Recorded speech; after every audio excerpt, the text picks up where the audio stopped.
مولاي صل وسلم دائما أبدا على حبيبك خير الخلق كلهم.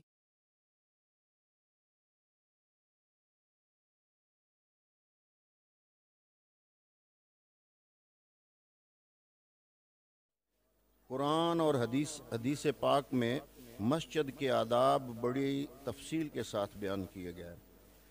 سب سے پہلی چیز ہے کہ جب ہم مسجد میں داخل ہوں تو کیا طریقہ ہے۔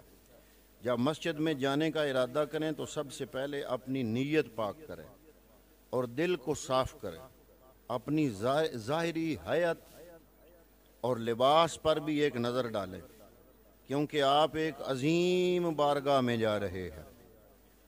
اس لیے یقین کریں کہ آپ کا لباس باوقار اور ظاہری شکل و صورت شریفانہ ہے۔ مسجد کے دروازے پر پہنچیں تو عاجزی کے ساتھ مسجد میں داخل ہوتے وقت پہلے دایاں پاؤں اندر رکھیں اور یہ دعا پڑھیں: بسم اللہ والسلام علی رسول اللہ، اللہم اغفر لی ذنوبی وافتح لی ابواب رحمتک۔ یہ دعا یا پھر جو عام دعا آپ پڑھتے ہیں اللہم افتح لی ابواب رحمتک، دعا ابن ماجہ شریف کے اندر حدیث کا نمبر ہے 731۔ یہ دعا موجود ہے۔ اگر اس دعا کے ساتھ ہم پڑھیں گے تو گویا اپنی بخشش بھی مانگیں گے اور اللہ کے نبی پر سلام بھی پڑھیں گے۔ ساتھ ہی آپ اعتکاف کی نیت کر لیں۔ ہمارے اسلاف کا معمول تھا کہ ایک گھڑی کے لیے بھی مسجد داخل ہوتے تو اعتکاف کی نیت کر لیتے۔ حضرت یعلا بن امیہ رضی اللہ تعالیٰ عنہ جو کہ صحابی رسول ہیں، ان کے بارے میں آتا ہے کہ کانا یقعد فی المسجد ساعتن ینوی بہ الاعتکاف، مسجد میں کچھ دیر کے لیے ٹھہرتے اور اعتکاف کی نیت کر لیتے۔ پھر یہ ہے کہ جب مسجد کے اندر آپ نے داخل ہونا ہے تو پہلے دایاں پاؤں رکھنا چاہیے۔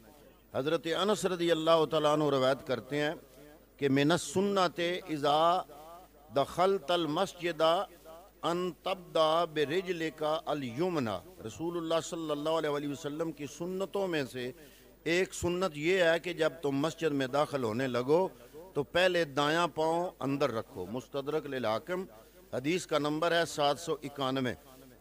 پھر جب مسجد کے اندر آپ آ گئے تو مسجد میں بیٹھنے سے پہلے 2 رکعت تحیۃ المسجد پڑھیں۔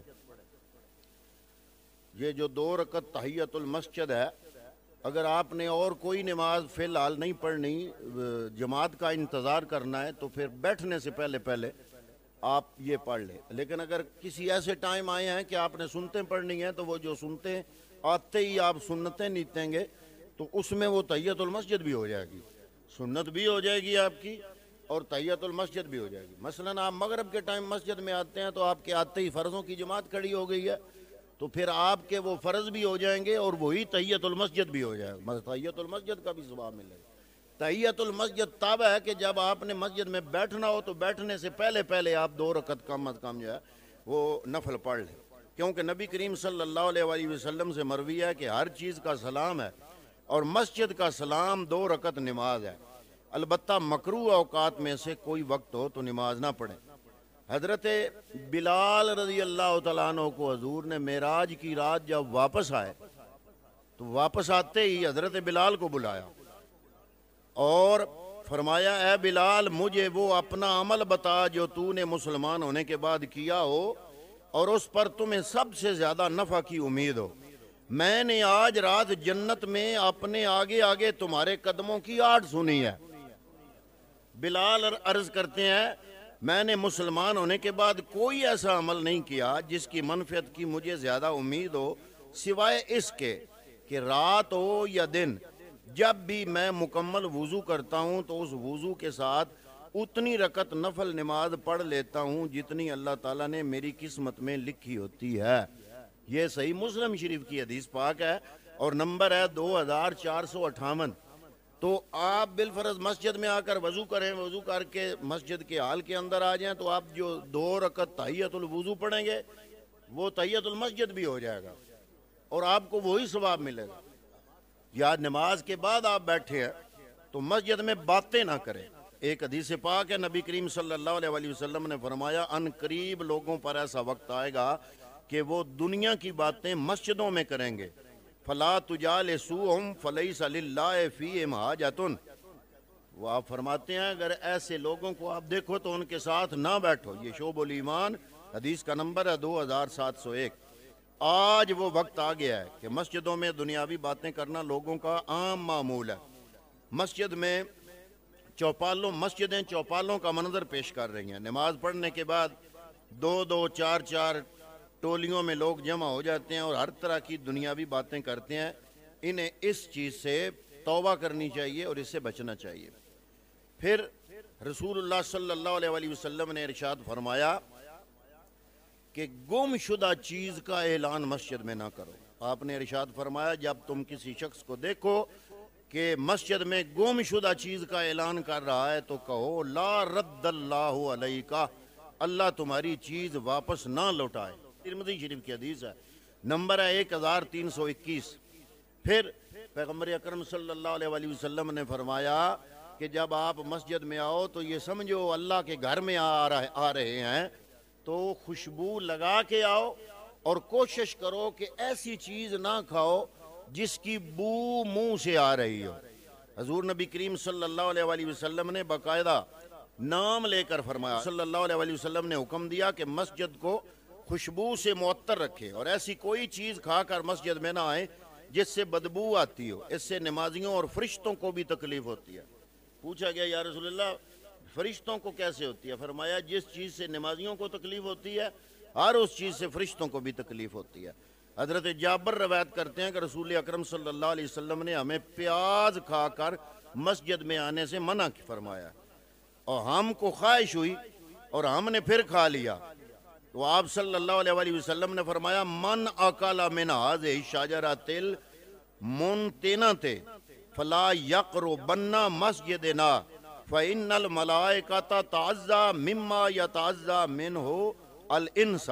جو کوئی اس بدبودار درخت یعنی پیاز یا مولی یا جو بھی بدبودار چیز ہے کچی کھا کے وہ ہماری مسجد کے قریب نہ آئے، اس لیے کہ فرشتوں کو بھی اس چیز سے تکلیف ہوتی ہے جس سے آدمیوں کو تکلیف ہوتی ہے۔ یہ حدیث پاک مسلم شریف کی ہے اور نمبر ہے 563۔ لیکن ہم یہ دیکھتے ہیں کہ افطاری کرنے کے بعد ظاہر ہے کہ مغرب کی نماز پڑھتے ہوئے وہ کھایا پیا ہوا ہوتا ہے سب نے، تو اونچے ڈکار مارنے، پھر دائیں اور بائیں، پھر خصوصاً یہ بہرحال پھر بھی وہ آپ کا اپنا عمل ہے، لیکن اگر آپ جتنا بھی کھائیں، تھوڑا کھائیں یا زیادہ کھائیں، مسجد میں آ کر کم از کم ڈکاروں سے پرہیز کریں۔ ایک ہوتا ہے قدرتی آ جانا، وہ ایک اور چیز ہے۔ کئی لوگوں کو میں نے دیکھا ہے کہ وہ جان بوجھ کے یہ جو تراویحوں میں ہم کھڑے ہوتے ہیں تو بڑی لمبے ڈکار لیتے ہیں، یوں محسوس ہوتا ہے کہ جو نیچے والی آنت ہے نا وہاں سے اس نے ہوا نکال کے اپنے منہ کے ذریعے خارج کی ہے، اور جو دائیں اور بائیں دو بندے کھڑے ہوتے ہیں ان کو پتہ چل جاتا ہے کہ اس بندے نے آج کیا کھایا، تو اس کی بو آتی ہے۔ تو یہ بڑی ہماری طرف سے سستی اور غفلت ہے، اس چیز کی پرہیز کرنی چاہیے۔ پھر حضور نبی کریم صلی اللہ علیہ وسلم نے فرمایا مسجد میں دوڑنا منع ہے۔ حضرت ابو قتادہ فرماتے ہیں کہ ہم نبی کریم صلی اللہ علیہ وسلم کے ساتھ نماز پڑھ رہے تھے، آپ نے لوگوں کے تیز چلنے کی آواز سنی۔ نماز کے بعد آپ نے فرمایا ما شانکم، او بھئی کیا معاملہ تھا؟ لوگوں نے بتایا ہم نماز کے لیے جلدی کر رہے تھے۔ آپ نے فرمایا فلا تفعلوا اذا اتیتم الصلاۃ فعلیکم بالسکینۃ، ایسا کام نہ کیا کرو، جب تم نماز پڑھنے کے لیے آؤ تو وقار کے ساتھ آؤ، دوڑو نہیں، وقار کے ساتھ آؤ۔ فما ادرکتم فصلوا، جو تمہیں نماز سے ملا ہے وہ پڑھ لو، اور وما فاتکم فاتموا، جو نماز جماعت سے تمہاری جو رکعتیں فوت ہوئی ہیں وہ بعد میں اپنی مکمل کر لو۔ یہ دوڑ لگانا مسجد کے آداب کے خلاف ہے۔ یہ حدیث پاک بخاری شریف میں موجود ہے، نمبر ہے 635۔ پھر مسجد کو روشن کرنے کے حوالے سے بہت بڑی فضیلت ہے کہ نبی کریم صلی اللہ علیہ وسلم نے فرمایا من اسرج فی مسجد من مساجد اللہ سراجا لم تزل الملائکۃ وحملۃ العرش یستغفرون لہ ما دام فی ذلک المسجد ضوء ذلک السراج، جب کوئی بندہ کسی مسجد میں چراغ جلاتا ہے تو جب تک اس چراغ کی روشنی رہتی ہے فرشتے اور حاملین عرش یعنی جنہوں نے عرش کو اٹھایا ہوا ہے اس بندے کے لیے بخشش کی دعا کرتے رہتے ہیں۔ یہ حدیث پاک مسند الحارث میں موجود ہے، نمبر 127 ہے۔ حضرت ابو ہریرہ رضی اللہ تعالیٰ عنہ روایت کرتے ہیں، آپ فرماتے ہیں کہ اول من اسرج فی المسجد تمیم الداری، ہمارے دور میں وہ پہلا بندہ جس نے مسجد کو روشن کیا وہ تمیم داری تھے، یہ وہ پہلے خوش نصیب ہیں۔ الموجم الکبیر حدیث کا نمبر ہے 1247۔ جب انہوں نے مسجد کو روشن کیا نا، چراغ لے آئے، اس میں تیل ڈالا، اس کو روشن کیا تو مسجد جگمگ جگمگ کرنے لگی، روشن ہوئی، تو پیغمبر اکرم صلی اللہ علیہ وآلہ وسلم مسجد کو روشن دے کر بہت خوش ہوئے اور پوچھا من فعل ھذا، مسجد میں یہ روشنی کس نے کی ہے؟ صحابہ اکرام نے عرض کیا حضرت تمیم داری، ان کا نام بتایا، تو آپ بہت خوش ہوئے اور انہیں دعائیں دیں اور آپ نے ارشاد فرمایا نورت الاسلام نور اللہ علیک فی الدنیا والآخرہ، جس نے بھی مسجد کو روشن کیا اس نے گویا اسلام کو روشن کیا، اور اللہ تعالیٰ اسے دنیا اور آخرت میں روشن فرمائے۔ اما انہ لو کانت لی ابنتن، اے تمیم داری، اما انہ لو کانت لی ابنتن لزوج تو کا، اے تمیم داری تم نے مسجد کو سجا کر اسلام کو زینت بخشی ہے، اللہ تمہاری دنیا اور آخرت دونوں کو روشن کرے۔ اور اگلی بات جو بڑی قابل توجہ ہے، فرمایا اگر آج میری کوئی بیٹی کنواری ہوتی تو میں اس کا نکاح تم سے کر دیتا۔